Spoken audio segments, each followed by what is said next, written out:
AIBच्या तन्मय भट याचा वादग्रस्त व्हिडिओ हटवण्यात येणार आहे आणि याकरता मुंबई पोलीस गुगल, फेसबुक आणि YouTubeच्या संपर्कात आहेत। मुंबई पोलिसांच्या सायबर क्राईम सेलचे सहाय्यक पोलीस आयुक्त यशवंत पाठक यांनी ही माहिती दिली आहे। भारतरत्न सचिन तेंडुलकर आणि लता मंगेशकर यांच्या संबंधित तन्मय भटने अत्यंत अश्लील शेरेबाजी केली होती।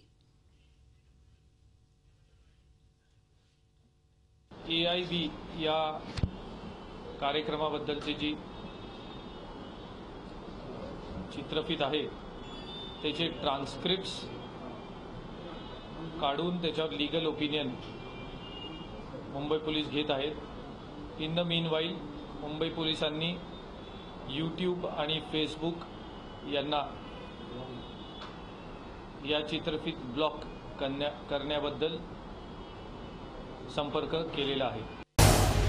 झी 24 तास रहा एक पाऊल पुढे।